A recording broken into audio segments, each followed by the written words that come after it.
Okay, here we go. I think I can do this just all in one take, and if not, I could just simply listen back to it and determine pretty much how well I do. So, all right, let's go ahead and get started.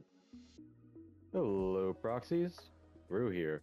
One thing I have found recently about Zenless Zone Zero guides is that although they do an excellent job with going over a character's kit, loadouts, strengths, and weaknesses, they don't do a good job of covering one of the most important things regarding a gacha game, in my opinion, that being pull value.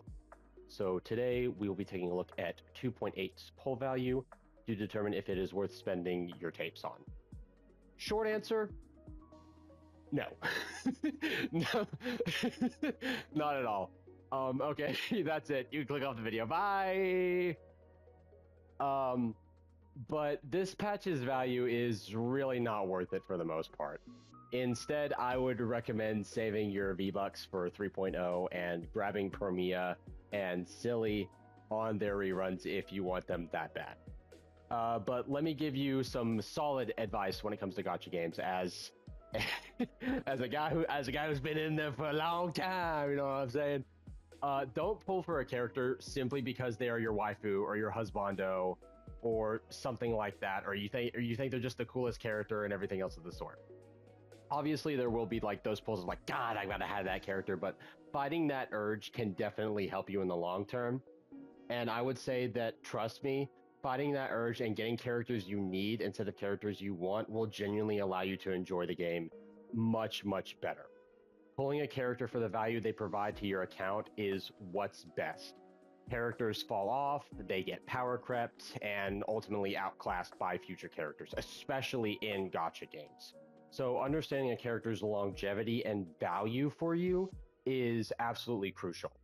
In addition, even if you do love a character dearly, if you simply never get to play them because they don't have any value, then your love of that character is going to diminish, and you'll instead fall in love with the characters you actually get value out of because you're actually using them and playing the game with them.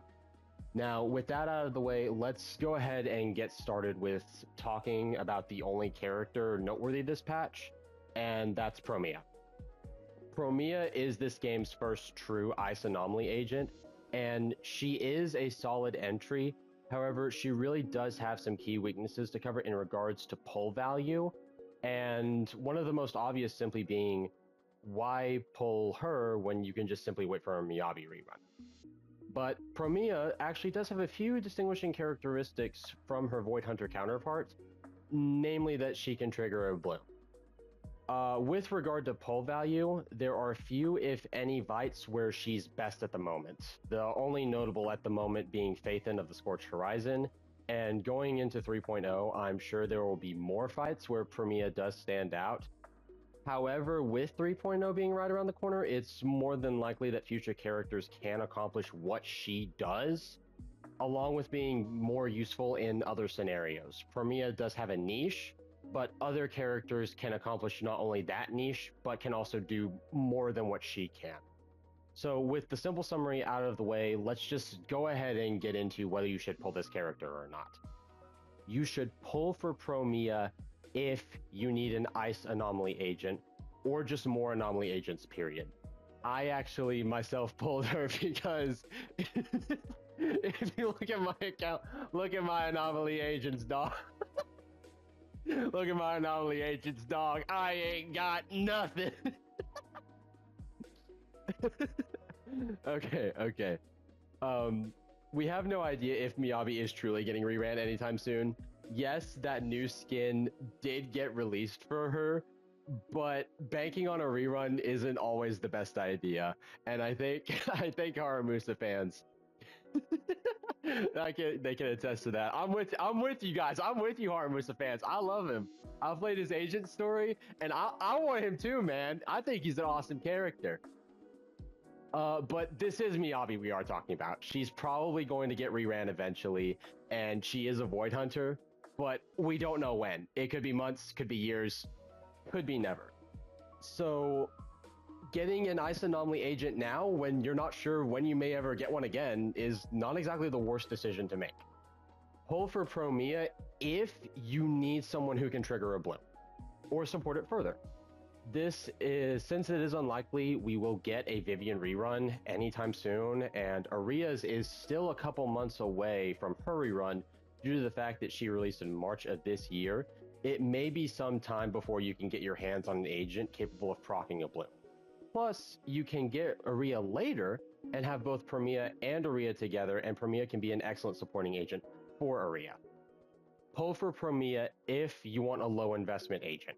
Promia has a lot of choices when it comes to W engines, and you can easily slot in Fusion Compiler or Weeping Cradle as low-cost choices.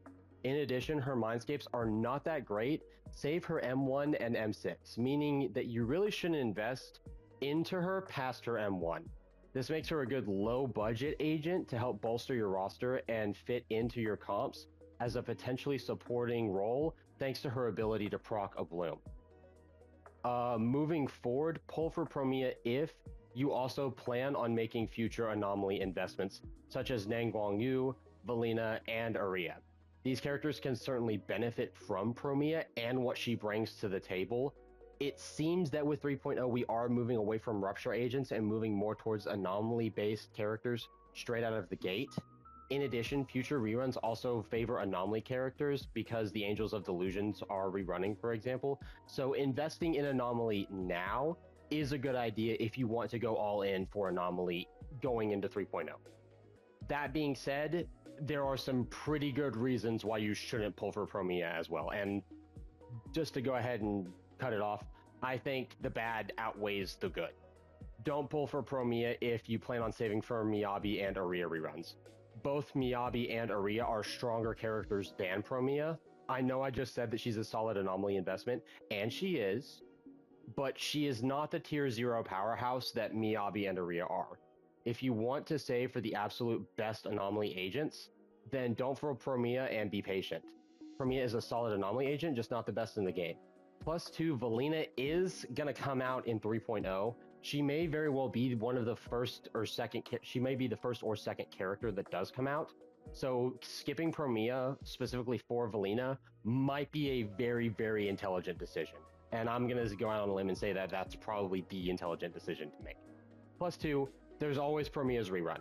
So if you know that Valina is going to be a solid character and can definitely benefit from Promia down the line, then you can pick up Promia to add to Valina later. Don't pull for Promia if you don't have the roster for her at the moment. So for example, if you don't have Yuzaha or other solid anomaly agents for her to pair with, again, it's a good idea for her to wait and instead save your V-Bucks to guarantee Valina at the start of 3.0 and future 3.0 agents instead. If you don't want to go all in on anomaly, including grabbing Promia, and with 3.0 being around the corner, the better decision right now is simply to save. And finally, don't pull for Promia if you just simply want more information on 3.0. We, again, don't know everything about 3.0.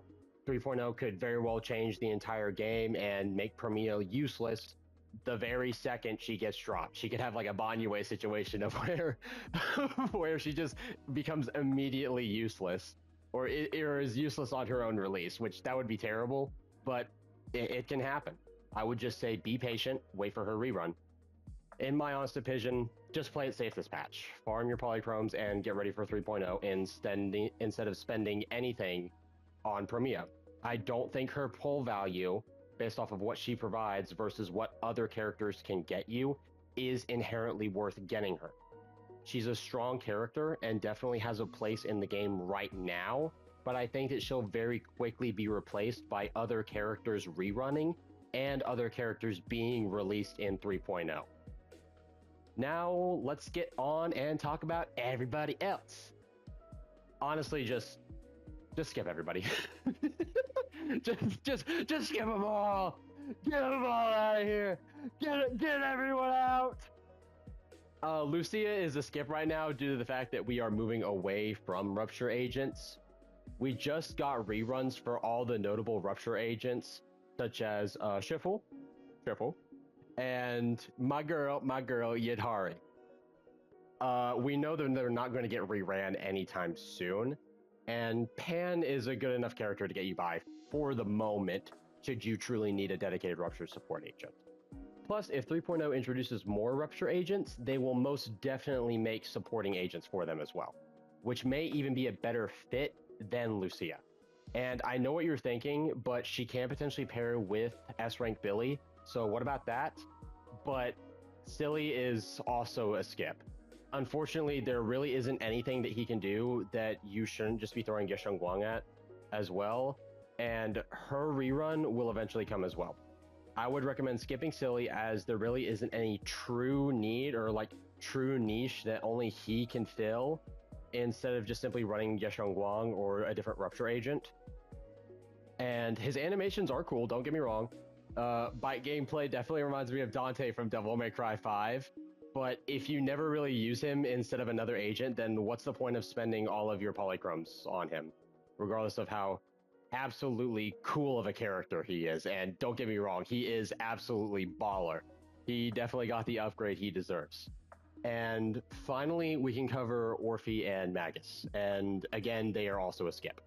There is really no need for a fire attack agent, and if you need one that badly, just get Soldier 11 out of the stable channel. Just be patient, farm up the tapes to farm her out of the stable channel, and also just farm up the residual signals to get the Brimstone out of the exchange as well.